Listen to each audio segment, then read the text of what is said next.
look at Newark today is to see a city in resurgence. To see a community confront a history of violence and systemic inequity and take ownership of its safety. To see a wave of leaders embrace healing as a path to security and well-being, and a way to address the root causes of violence. What is happening in Newark is special, but it doesn't have to be rare. This is a blueprint that all cities can use to put the public back in public safety. To me, public safety is... Public safety means... Public safety means... Public safety, I think that it's when... Public safety is when the community is empowered. Is having everyone being able to participate in keeping the community safe. It means, us coming together as a community, police, community, grassroots, the public, period. When we talk about public safety, we're talking about the public playing a role in a redefined understanding of safety, a safety that's grounded in healing, a safety that's grounded in wellness. That the people of its community, the institutions, the organizations, they have the quality of life that they deserve. So that's like the public safety that I envision, where everyone is included in the process. That we're no longer like privatized, where the union makes all the decisions. So public safety, again, is when everyone is involved in the process.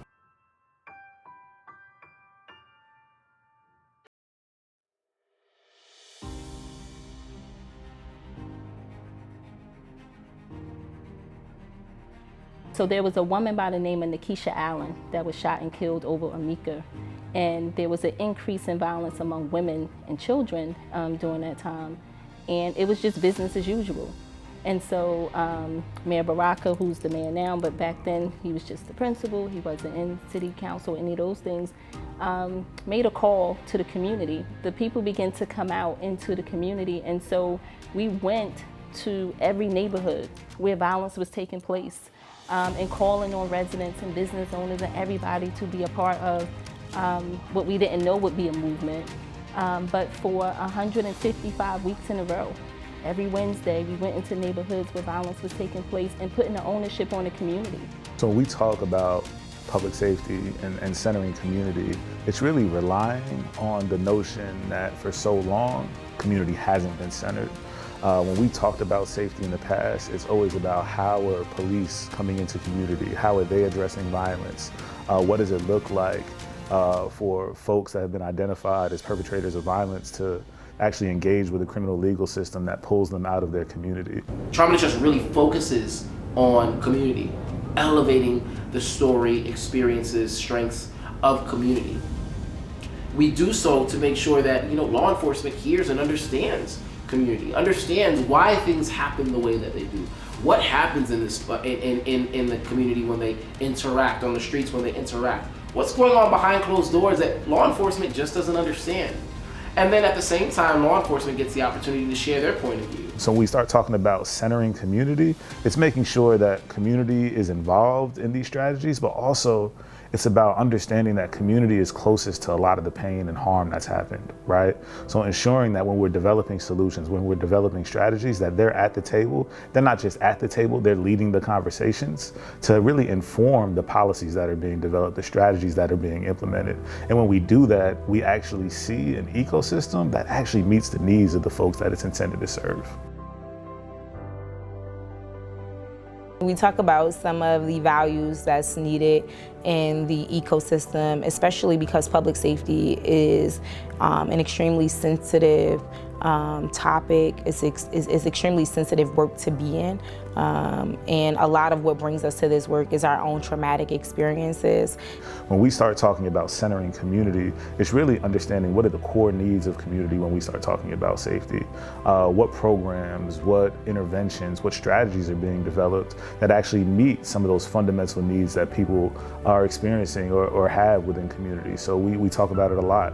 What does it mean when we talk about safety when we're saying housing, right? We got to make sure that folks have a place to come home to, that they know that there's a roof over their head, that their kids have great schools to go to, that there is food security in the home. These systems are in place to support the entire ecosystem, and we can't have one without the other, right? And we can't do mediation without having victim services. We can't have victim services without having mental health. We can't have mental health without having advocacy to know who's advocating for what, on what behalf. And so all this, all of our work at NCST really works together within our own ecosystem that supports the overall ecosystem of the city of Newark. We play a big role in the ecosystem because, you know, we bring value.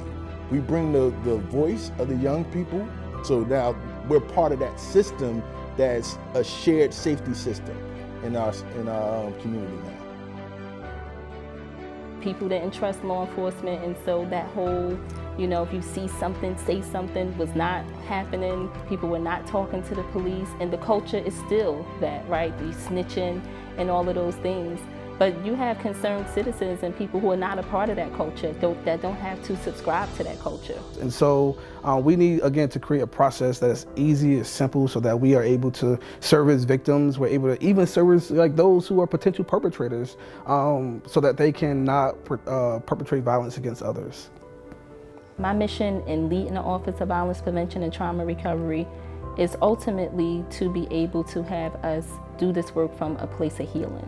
Right? And so we talk about trauma, we talk about crime, we talk about violence, but what are the solutions, right? What do we do? In every city, the police department budget is the biggest budget, right? And so they have a $230 million budget, but we have organizations, community who are fighting to stay afloat, who can't pay their workers, but they are first responders as well.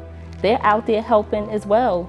When they're at the scenes, we're at the scenes. They're at the hospital, we're at the hospital. We're at the funerals, we're at the families' houses. So being able to see it from some place of equity where we are first responders too, we get to professionalize the work. We get to be able to be paid living wages as well.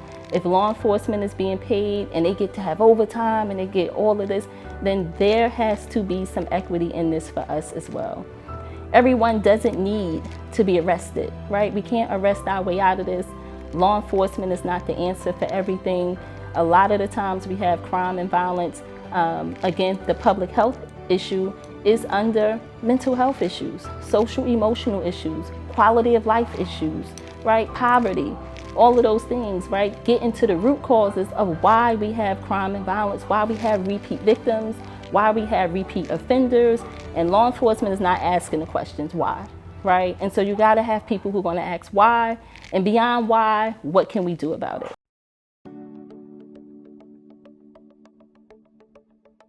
Unfortunately, trauma shows up in everyone's lives, and though it may be different, we're all impacted by trauma. So having a conversation where law enforcement can hear the voice of community and be like, damn, I didn't know you guys are going through that. And then on the other side, for community to say, I didn't know law enforcement was going through that. Y'all had never shared that. It strips down the notions of what we might believe about someone else and allows us to hear them from their point of view, right?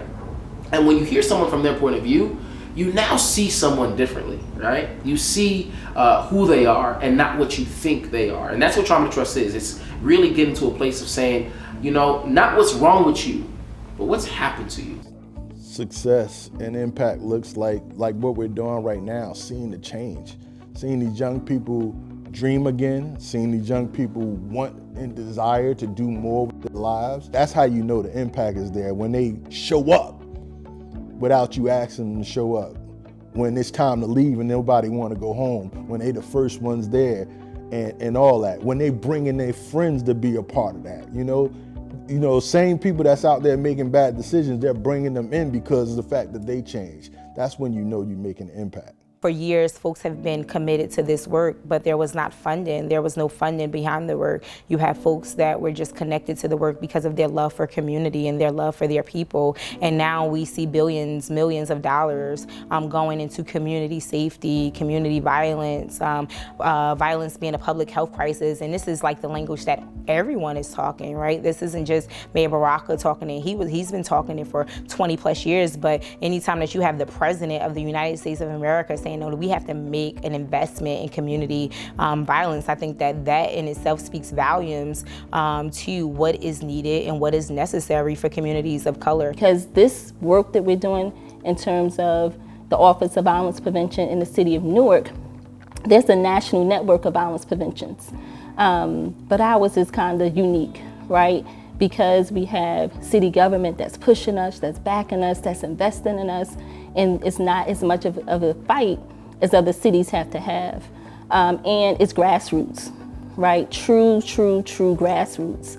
And so it's a model for other cities, and they are calling and coming here saying, what are y'all doing? Join the movement to build community-centered public safety ecosystems. Sign up at newarksafety.org to learn more and begin building in your city.